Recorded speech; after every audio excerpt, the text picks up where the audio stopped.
Thank you for taking time out of your day to join me. Today, I'm going to give a brief introduction and discussion about a broad topic colloquially called crooked legs. So, what are they? It's pretty obvious to identify if somebody has bowing of their legs or knock knees of their legs. And sometimes we see it on both sides, such as the child picture in the middle. And sometimes we only see it on one side, such as the child on the right side of the screen. If you really look closely on the right side picture, you may notice some scars on the front of the child's leg. She had crooked leg on that side in the past, and we already corrected that leg. So now we only have the right side left to correct. And then we can look at another example of x-rays of a child who has significant bowing on both sides. So if your legs are bowed, we call that genu varus. And if your knees are knocked, like in the middle, we call that genu valgus. When I think of crooked legs, I think of three general categories: foot problems, such as club foot or flat feet; rotational problems, such as tibial torsion or femoral retroversion. Those are fancy words that describe the hips being rotated or the bones themselves having a twist. But today we're talking about angular problems, such as bowing. So in crooked legs for this talk today, we're talking about bowing of the legs, such as knock knee or genu valgus, or bowing such as genu varus. Here we have an example of some rotational problems. If you look at the top left, this toddler has a very significant in-toeing of the right leg on the left side of the screen. You can notice the kneecap is facing forward, but the foot is significantly rotated inward. Below him, there's a child sitting in a chair who's what we call crisscross applesauce. He can significantly externally rotate his hips, but he has a hard time internally rotating them to sit in the W position when your knees are in front of you. On the left side of the screen, we see a child who had significant bowing early in life. They had surgery. You can see the x-ray evidence of the plate and screws, and then the bowing recurred. And this is a disease entity we call Blount's disease, and we'll talk about that in some detail. So where do they come from? Obviously, there's a hereditary component. If your parents both have very bowed or very crooked legs, there's a pretty good chance you're going to have bowed or crooked legs. They can come from just the way you're packaged inside of mommy's tummy when she's pregnant. You have to take a whole human being and wrap them up into the smallest position possible to sit inside the womb. You're packed very tightly, like in a ball, and those things have to unwind over time. And then they can come from external things such as trauma. If you break your leg as a child and it affects the growth plate, you may have abnormal growth from that point forward. So your normal straight leg is now broken and healing, and now that forces the growth plate to abnormally grow into a crooked or rotated or otherwise abnormal position. They can also come from different diseases or metabolic problems. Some of you may have heard of a disease entity called rickets, which can be hereditary, but is most often related to a dietary deficiency such as vitamin D. So this is a child I saw many years ago who had knock knee or genu valgus, and this was due to a metabolic disease called rickets. These are x-rays showing pretty traditional findings of a child who has rickets. I won't belabor the details, but looking at the child's clinical exam, looking at the x-rays and talking with the mother, we knew this child had a metabolic problem that was making the bones soft. And because the bones were soft, as this child became more active, the bones became bowed. Sometimes they can bow into knock knees, sometimes they can bow into bowed legs. But either way, these child's bones were having a problem. So boxes are showing where the bone has some traditional radiographic abnormalities. This is an example of a young girl who broke her ankle 2 or 3 years prior to taking the x-ray. And on the left side of the screen, which is her right ankle facing us, you can see an angle drawn, and comparing that to the picture on the right side of the x-ray, which is her left ankle facing us, and you see there's a difference. And that difference is because of trauma. She broke the ankle in the growth area. It affected the growth, and it made her leg shorter, and it made her leg grow on an angle. So if you look at the picture of her standing, her right leg is straight, her left knee is bent. Her left knee is bent because that leg is longer and it's more comfortable for her to stand with her left knee bent. That keeps her pelvis level. So she has a few problems. She has an ankle problem at the ankle and she has a shorter leg, and we can treat all of these things simultaneously. This is a post-traumatic angular and axial deformity. So one injury caused more than one problem, shorter and angled. Then there's other reasons, such as this child who has Ehlers-Danlos, which is a soft tissue, connective tissue disorder where things are very loose. It can be from infection, it can be from tumor, it can be from a neuromuscular type condition such as cerebral palsy, or after a stroke, or after a nerve injury. So the outward expression or the outward appearance of bowing or knock knee can sometimes be easily identified, but sometimes we have to search more into the history to figure out why they have this. And then we can make our decision of what treatment may be necessary based on all of these facts. So a picture of the Mother Nature showing that the children on the left side of the screen, they may have some out-toeing or some bowing or some in-toeing of the hips. You see the child in the middle sitting in the W position. And then a couple years later, they grow out of these things. And that's the typical natural history for most of these birth-related rotational problems. So if a 2-year-old has in-toeing, or a 4-year-old has some knock knees, or a 6-year-old has some hip rotation in one direction more than the other, unless it was from trauma, or unless it is a metabolic problem, or unless they do have a strong genetic component, in all likelihood, these things will grow into normal alignment over time due to Mother Nature. But if you're not sure, that's why people like me and other pediatric orthopedics exist, so we can evaluate and assess. And sometimes we can give you just information and education and you know what's going to happen. And sometimes we need to have a repeat follow-up so we can monitor how these things may be progressing over time. So here's an example of a 2-year-old child who has pretty obvious bowing. And then looking at the same child 2 years later, you see how straight the legs are. And that's no treatment. That's just time. And that's Mother Nature working her miracles. This is a pretty complicated looking graph that was put together by a very well-known pediatric orthopedist decades ago named Lynn Staley. And Lynn Staley was one of the first people, at least in the English-speaking language, to codify and quantify the angular and rotational alignments of children. We all inherently know that most babies have some twisting and they have some bowing, but Dr. Staley actually quantified these things and made graphs to tell us what the natural history is. So if the age of the child on the bottom goes from 0 to 11 years from left to right, and the knock knee and the bowing goes from top to bottom, you can see that young children are in varus, which is bowing. And then as they get older, they become a little bit knock knee. And then as they get towards adolescence, that knock knee improves. And this is just showing that the natural history of the same child followed over time shows that changes do occur. So the appearance of your child now at whatever age, as long as they're growing, does have the potential to change. And the link is on the bottom if you want to look at this yourself. So here's an example of a normal stature, fully skeletally mature person showing that their legs are straight, of equal length, straight spine, level shoulders, level pelvis. And if we draw a line from the middle of the hips and take that line through the middle of the knees, it goes to the middle of the ankles, and this is what we call normal alignment. So what's wrong with having crooked legs? If I could get the video to play, you would see this young woman walking down the hall. She has a significant lurch, meaning the right side of her body is much shorter than the left side because her leg is so bowed. So as your leg gets bowed, either knock knee or into bowing, it can make your leg appear shorter. And as stated earlier in this talk, we've already corrected her left side.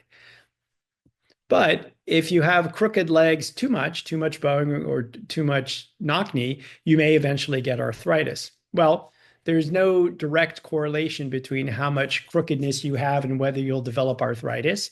As we know, arthritis is very multifactorial. It's genetics, it's weight, it's activity, it's past trauma, it's all these sorts of things. But in general, young children with crooked legs don't have very much pain, but a young child with crooked legs is eventually going to become an adult with crooked legs if it's not corrected or if it doesn't correct itself. And so we're trying to prevent you from getting arthritis. So there is some magic amount of rotation or some magic number where if you're too crooked, either knock knee or bowing, that arthritis is a higher chance in you. But again, it's multifactorial and it's not just one simple answer to one simple number. So if you have legs that are too crooked, too bowed, or too knock-kneed, you may not be able to run. You may not be able to ride a bike. You may not have normal function that other children or peers have. You may have a limb length discrepancy, as the picture in the last slide showed. Her leg was so bowed, it was several inches shorter. And eventually it may develop pain and arthritis, which we're trying to prevent. So this child coming onto screen was about 15 or 16 years old. He weighed close to 400 pounds. He had pretty significant knock knees, as you can see. And eventually, this is going to really challenge this child. The weight obviously is the most important problem he has, but having crooked legs and a lot of extra weight is definitely going to put extra stress on this child's joints. Here's the child from earlier who had rickets. This is a very lightweight child. They also have bowing, and just showing that it's not necessarily a relation between your weight and how crooked your bones are. The child on the right had a metabolic bone disease, but there's also other genetic components to getting bowed legs or knock knees. So what contributes to arthritis? It can be the genetics, it can be trauma or prior injury, your weight, your strength, your activity level, and related to this talk, your alignment. So here's some examples of arthritis in an adult patient. If we look at the x-ray on the left side of the screen, we see there's a little bit of bowing. There's more on one side than the other. If we really zoom into the middle picture and look at that x-ray, we can see the femur bone is on the top, the shin or the tibia bone is on the bottom, and you see on the outside, towards the right side of the screen, there's a much larger gap than on the inside, the medial part, and that's classic arthritis. So there's loss of cartilage, there's collapse of the joint space, there's other radiographic findings, and the MRI is a picture on the right side where you see the black bone of the femur and the black bone of the tibia basically touching each other on the inside, indicating that the cartilage has been lost. So this person developed arthritis. This person has some bowing of their leg, and ultimately this patient benefited from having their knee replaced. So perhaps if this had been treated decades earlier, we could have prevented the ultimate progression of arthritis. So here's an arrow, here's a line connecting the hip to the ankle, showing that where it passes the knee, it is too much to the inside, indicating there is bow leg or genu varus. And this is a quantification of how much towards the inside the line passes. We call this line the mechanical axis, and the mechanical axis likes to be, or we like it to be, in the middle part of the knee. Here it's too much to the inside of the knee. And you see compression of the bone on the MRI and the plain X-ray. So what's the goal? Well, the goal of treatment, whether it's surgical or non-surgical, medical, or whatever it may be, is to restore the alignment. If we restore the alignment, hopefully we can restore the function. And we have some quantification looking at an old article from a long time ago in the Journal of Limb Reconstruction. We're looking at a knee in the middle picture, and there's a line right down the middle portion of the knee with 0. We then divide the inside of the knee and the outside of the knee into thirds. So if we go to the right, those are minus. If we go to the left, that's plus. And we like the alignment of the knee to be somewhere in the middle region of the knee. So if we quantify how much varus or how much valgus, this gives us some indication of what the future of this knee joint may be.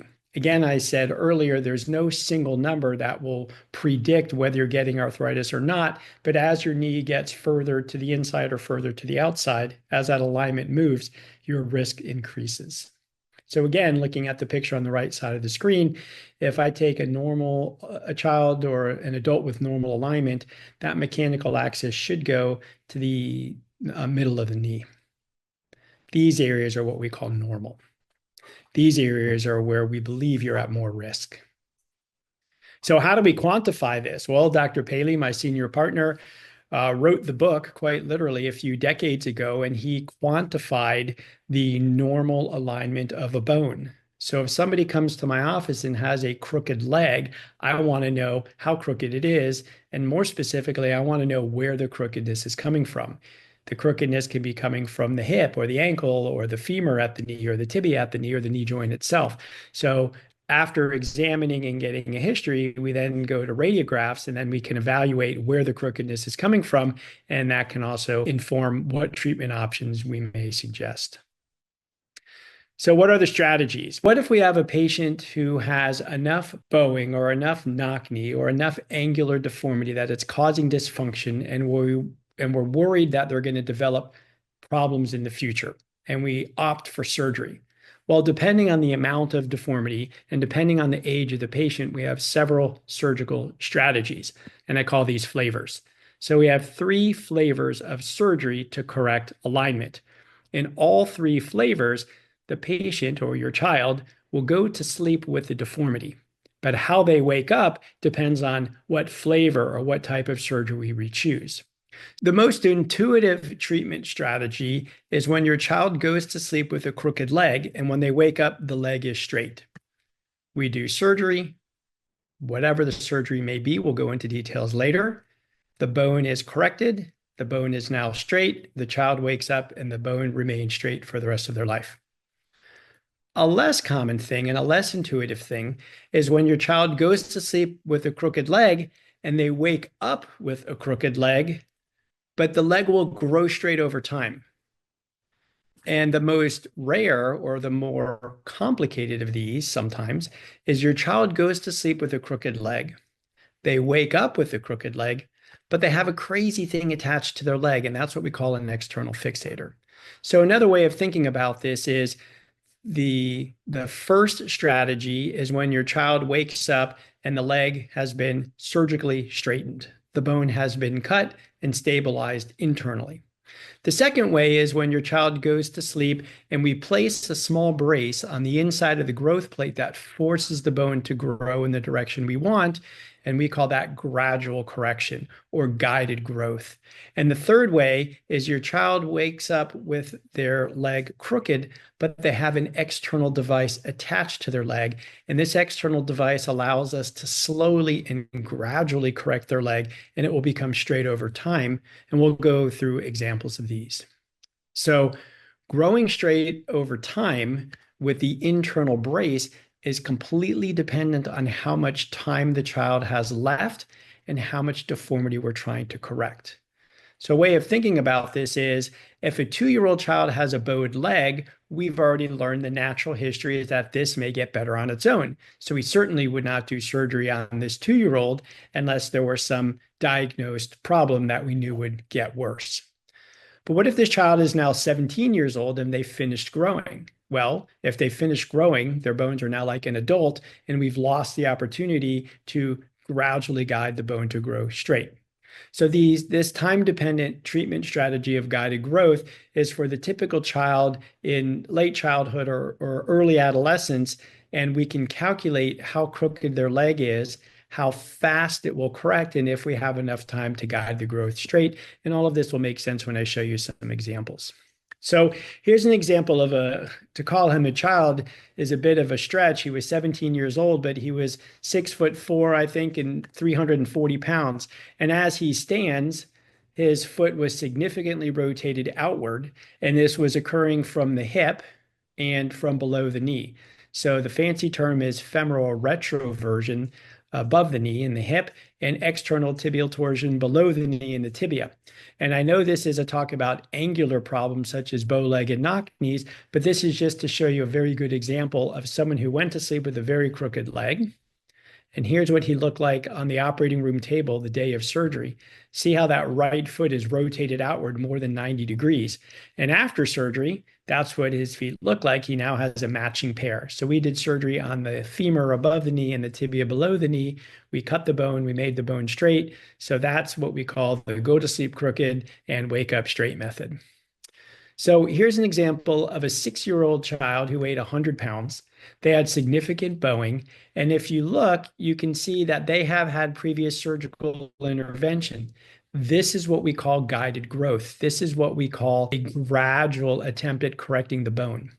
Unfortunately, the problem this child had progressed beyond the time that this would work. Their growth plate was damaged beyond repair from the problem they have called Blount's disease. So we placed these plates trying to get the legs to grow straighter. Unfortunately, the bone wouldn't allow it. The good news is by placing these plates, we at least kept the deformity from getting worse so we could make a more formal strategy. So this child will have options that include cutting the bone to make it straight, which we call an osteotomy, or cutting the bone and making it straight slowly over time, which is when we use an external device.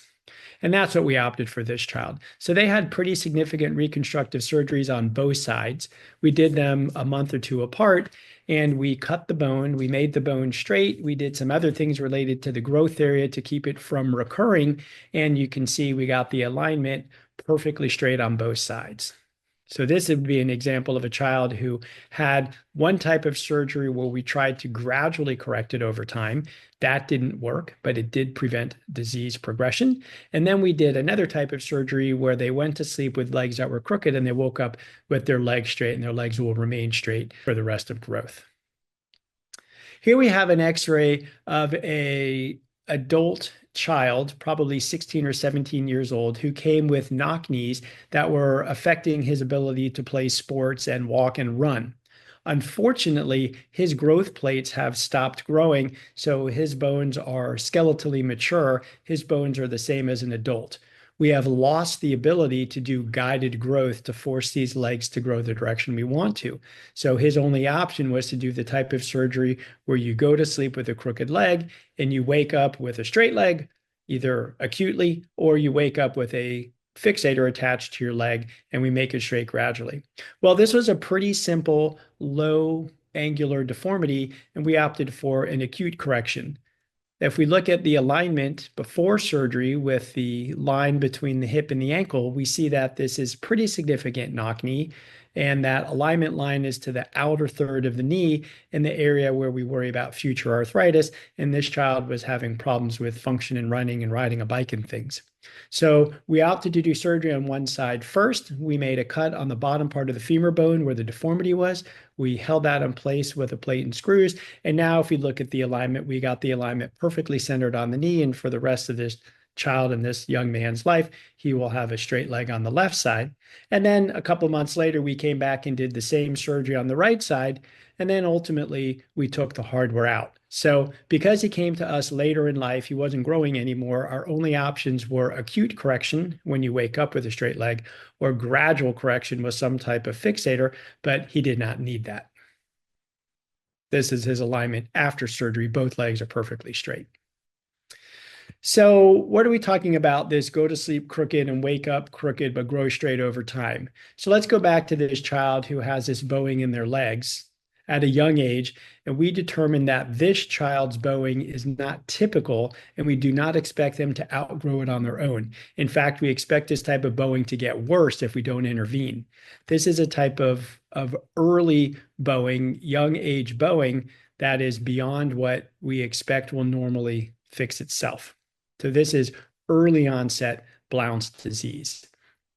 So these are X-ray close-ups of the guided growth braces, the guided growth plates that we surgically implant just under the skin on the outside of the knee. And over time, it will force these bones to grow straight.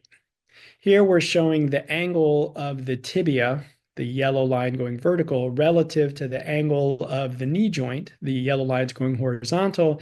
And those angles should be much closer to perpendicular, indicating that there is a true angular problem in this child.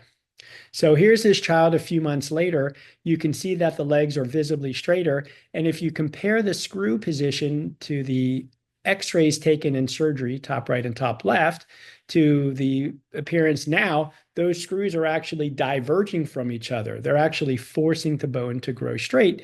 And we'll leave these plates and screws in until the legs are straight, and then we'll surgically remove them to avoid overcorrection. So in a young child, if we're guiding the growth, we have to make sure we monitor them closely. Every 3 to 4 months, we get an X-ray, depending on age and amount of deformity.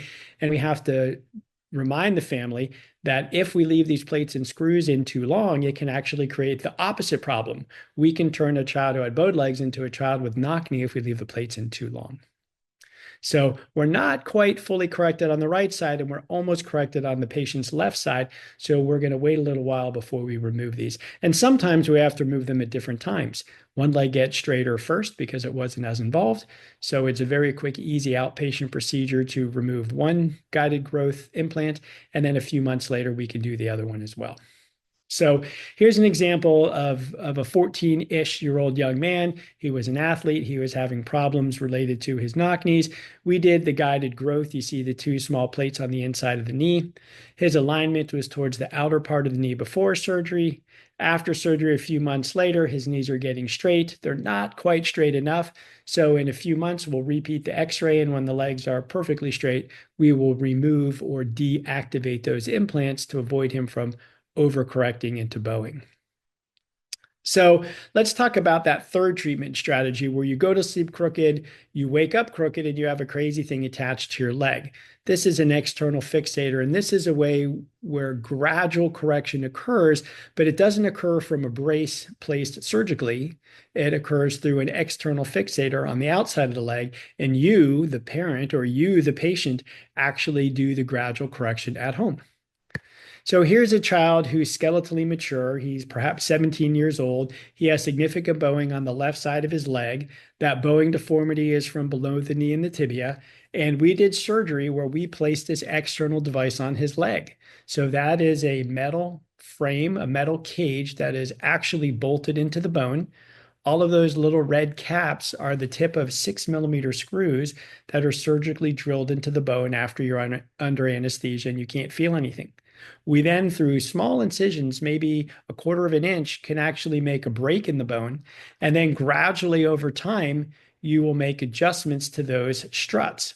The struts are the attachments between the top ring and the bottom ring that are going on angles. And you can see, if you look real close, you see the number 1 on that red plastic cap in the middle of the strut. The orange strut going around clockwise to the right will have a number 2. And there's 6 struts. Because there's 6 struts, and hex is Greek for 6, we call this a hexapod fixator. Some people call it an Alizarov type fixator. Some people call it by the version of fixator that this happens to be, which was the first mass-produced hexapod fixator used in the United States, called a spatial frame, or a TSF. But there's many brands and many companies that have hexapod type fixators. They all work in the same way. You attach a fixator to a leg with a deformity. You use a computer to create a program to correct the deformity. And then you, the patient, or you, the parent, or you, the caregiver, will every day make small, easy adjustments to the fixator that will eventually straighten out the leg. So you can see the position of the rings and the position of the leg has improved from a crooked leg to a straight leg. And in this case, it takes about 6 weeks. So every day you make small adjustments, and over 6 weeks, those add up. And eventually you have a straight leg. Then the fixator is removed a few months later after the bone heals. So this is a type of surgery where you go to sleep crooked, you wake up crooked, but you have this fixator device attached to your leg, and we've improved the alignment. So that was a child who had a problem on one side. Here's a child who had it on both sides, and they actually opted to have surgery done on both sides at the same time. So we put 2 fixators on, one on the right side, one on the left side, and this is when he's getting near the end of correction. He's able to walk with these, function with these things. He's even able to put jeans on. I don't remember if he modified them with the zipper or Velcro, but a benefit of using a hexapod fixator is it's very strong, and you're allowed to walk immediately after surgery. You'll obviously need to use crutches or a walker in the first couple of days or weeks after surgery just due to discomfort. But after that, you can walk, and I'll let my patients participate in any sort of exercise or activity that they can safely do while they're in this fixator. This is a postoperative x-ray of a young man who had a deformity in the top part of his tibia. We corrected it with an external fixator.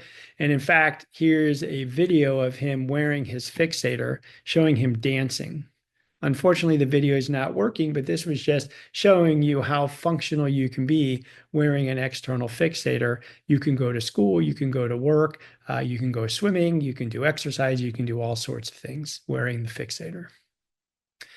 So I showed this X-ray earlier in the talk when I was talking about somebody having one-sided deformity. This child had an early onset type of Blount disease, which is a bone, which is a problem that affects the inside part of the tibia bone that leads to bowing and many other deformities. This patient had had surgery, but despite good surgery, the deformity still recurred. So now the deformity is much worse than it was a few years ago prior to the first surgery. And if we want to talk about what the deformities are, well, they're young, which means this deformity is going to get worse.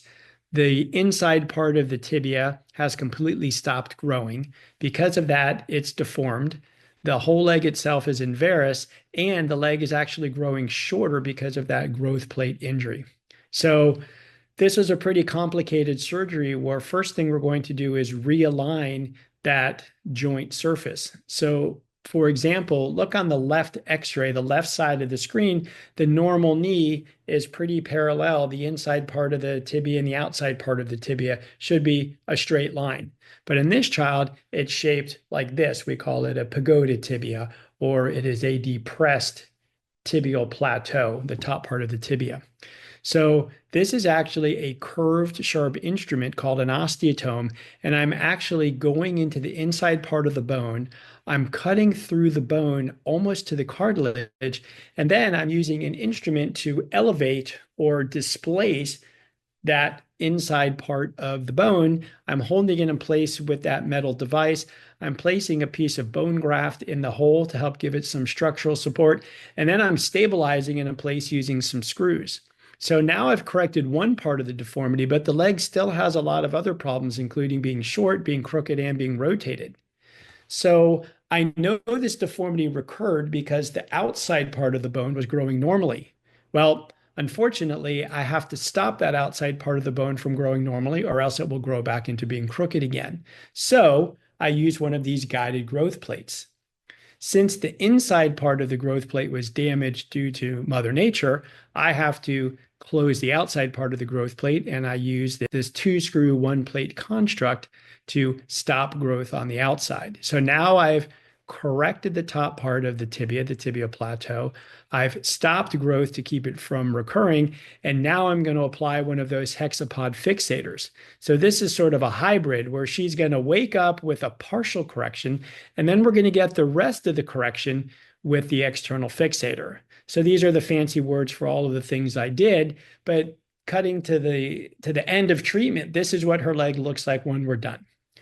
We've made her leg straight, but notice that her leg is a little bit longer on the left side. Why did I do that? Because she's young and I have permanently stopped growth on the left tibia. So by over lengthening her leg over the next couple of years, her right leg will continue to grow normally and she will have equal limb lengths by the time she's done growing. So in conclusion, to bring it all home, there are many causes of crooked legs. In this talk, we were talking more about the angular problems such as bowing or knock knee, understanding the history of birth, pregnancy, the family history, and hearing how the legs have changed from birth until you see them in clinic gives you a good idea of what the natural history is going to be. What's going to happen to these legs if there's no intervention medically or no intervention surgically? What will happen on their own? What is the natural history? Well, most of these will self-correct if it's following the criteria we've stated, but sometimes they don't. And if we're not sure, we can just reevaluate a few months later. Maybe we take x-rays, maybe it's just a good clinical exam. It also depends on if it's causing problems for the child or not. But we have time to evaluate these before we make any decisions for a correction such as surgery. If we do decide we're going to do surgery, it's for somebody that's having a functional problem or pain, or we're predicting they're going to develop a functional problem or pain, or maybe even future arthritis. So we're trying to prevent a problem by correcting a problem. Ultimately, our goal of treatment, whatever it may be, is to realign the leg to within a normal range. And why do I say that? Because there's a wide range of normal. A little bit of crooked, a little bit of bowed, a little bit of valgus is well tolerated. And that's why not all patients who have bowing or knock knees even need surgery, or surgery is even recommended. So our goal is to get you back to normal with a straight leg to allow you to function and minimize your pain and chance for future arthritis. So thank you very much. If you want to reach out to me, here's my direct email. I'm happy to field your questions and set up a virtual consultation or answer some questions by email. Don't hesitate to reach out. Thank you.